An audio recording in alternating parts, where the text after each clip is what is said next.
তো বন্ধুরা, আজকে একটু বাড়িতে খিচুড়ি বানাবো। তো সেই খিচুড়ি রেসিপিটাই তোমাদের সঙ্গে শেয়ার করব। ঠিক আছে, তো চলো খিচুড়ি বানানোর জন্য যা যা উপকরণ প্রয়োজন, তো আমি এখানে সব কিছুই নিয়ে নিয়েছি।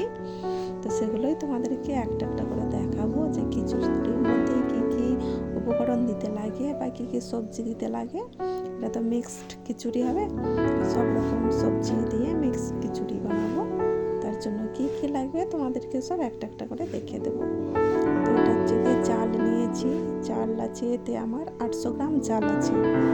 তারপরে 800 গ্রাম চাল নিয়েছি একটা বাটির মধ্যে। তারপরে এটা মুগের ডাল এটাতে 600 গ্রাম আছে, মানে 800 চাল আর 600 গ্রাম মুগের ডাল। তারপরে একটা বড় মাপের ফুলকপি নিয়েছি, ফুলকপিটাকে সুন্দর করে কেটে ধুয়ে পরিষ্কার করে নিয়ে রেখেছি।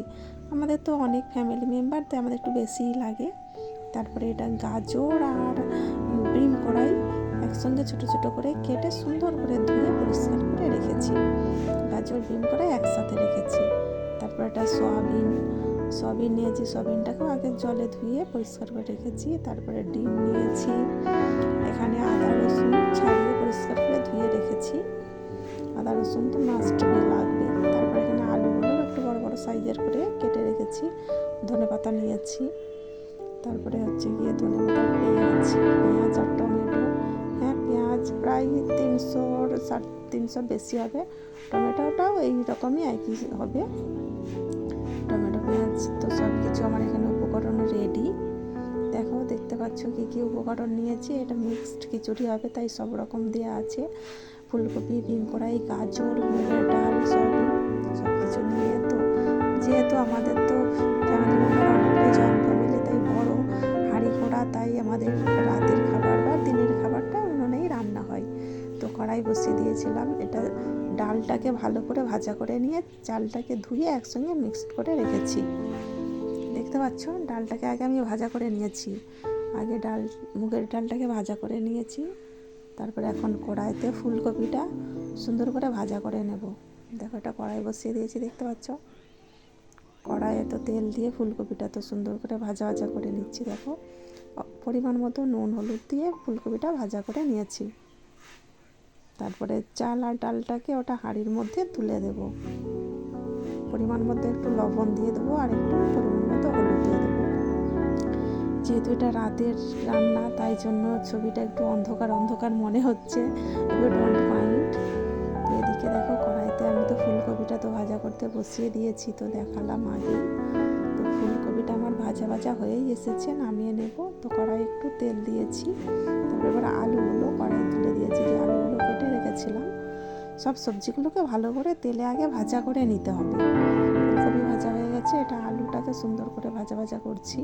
একদম লাল লাল করে ভাজা করতে হবে। দেখো, আলুটাও আমার সুন্দর লাল লাল করে ভাজা করা হয়ে গেছে। তারপর নামিয়ে রেখে এবার আমি সয়াবিনগুলো ভাজা করব। সয়াবিনগুলো কড়াইয়ের মধ্যে তুলে দিয়েছি। এইগুলোকে পরিমাণ মতো নুন, লবণ, হলুদ দিয়ে সুন্দর করে ভাজা করে নেব।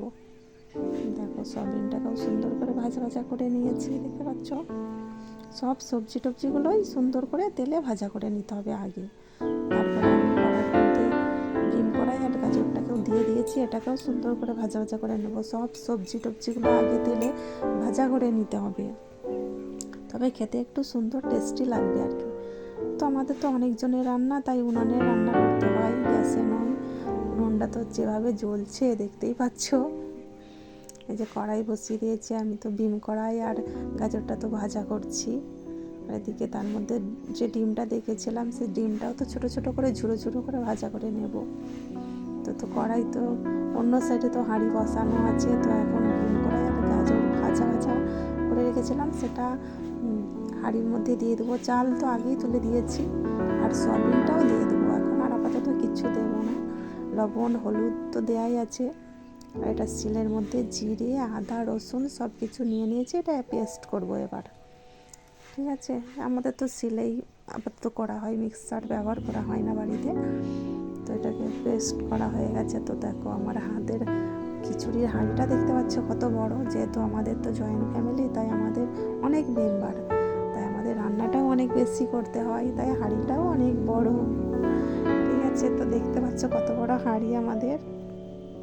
তো যাই হোক, তো হাঁড়ির মধ্যে আপাতত সয়াবিন, গাজর, ভীম কড়াই, চাল, ডাল আর পরিমাণ মতো লবণ, হলুদ এইগুলো দিয়েই সেদ্ধ হচ্ছে। তারপরে আমি এদিকে মশলাটা করে নেব, যে মশলাটা লাগবে আমার খিচুড়ির মধ্যে, সেই মশলাটা করে নেব। তো আমি তেলের মধ্যে তেজপাতা দিয়েছিলাম, এখন আমি পেঁয়াজগুলো তুলে দিলাম। পেঁয়াজটাকে সুন্দর করে ভাজা ভাজা করে নেব, একদম ভাজা করে নেব। তারপরে আমি তো ফুলকপি আর যে আলু ভাজা করে রেখেছিলাম ওটাও আমি খিচুড়ির মধ্যে দিয়ে দেবো, কারণ এখন আমার ভাতটা অর্ধেক সেদ্ধ হয়ে গেছে, তাই আমি এই আলু আর ফুলকপি ভাজাটা খিচুড়ির মধ্যে দিয়ে দিলাম। আগে ভীম কড়াই আর দিয়েছিলাম, ভীম কড়াই আর গাজর টাজরগুলো দিয়েছিলাম, ওগুলো আগে সেদ্ধ হবে বলে। দেখো এদিকে পেঁয়াজ ভাজা করছি মশলার জন্য। পেঁয়াজটা তো ভাজা হয়ে গেছে, তো আদা রসুন জিরে পেস্টটা দিয়ে দিলাম, সাথে টমেটো কুচি, গুঁড়ো লঙ্কার গুঁড়ো, হলুদ তো একটু অল্প করে দিয়েছি, কারণ আগের ভাতের মধ্যে হলুদ দিয়েছিলাম পরিমাণ মতো, তাই জন্য অল্প পরিমাণে হলুদটা দিয়েছি।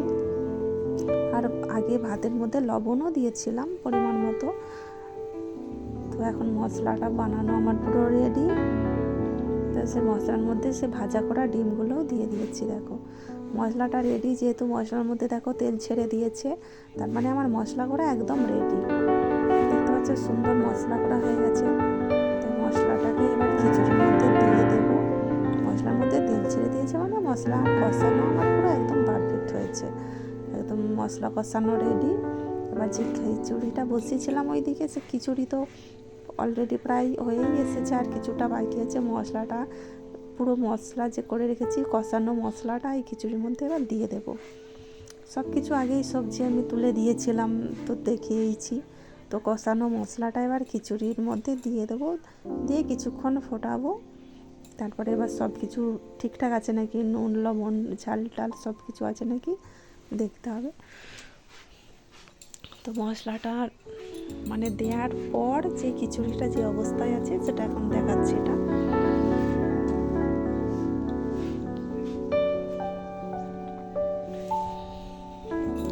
চলো, দেখতেই পাচ্ছ আমার তো খিচুড়ি প্রায় হয়েই এসেছে, এবার জাস্ট একটু নামিয়ে নিলেই হবে। দেখতে পাচ্ছ আমার খিচুড়ি একদম অলরেডি রেডি হয়ে গেছে, এবার জাস্ট এবার নামাবো। তো নামিয়ে তোমাদেরকে দেখাবো কেমন হয়েছে আমার খিচুড়িটা। যদি ভালো লাগে একটু লাইক কমেন্ট শেয়ার করে দেবেন যদি আমার নতুন ফ্রেন্ডস হয়ে থাকেন। আর সবাইকে ধন্যবাদ অনেক আমার সাথে থেকে ভিডিওটা দেখার জন্য। সবাইকে অনেক অনেক ধন্যবাদ, সবাই ভালো থাকবেন। আর একটু শেষে একটু চিনি অবশ্যই দিতে হবে, স্বাদ আনার জন্য অবশ্যই একটু চিনি দিতে হবে। সবাই ভালো থাকবেন, সুস্থ থাকবেন, আবার দেখাবে পরের ভিডিওতে। Tata. Hello friends, welcome to my channel Rikta পরে শর্টস। তো আজকে একটু খিচুড়ি বানিয়েছি, সেই রেসিপিটাই তোমাদেরকে দেখাবো, ঠিক আছে চলো।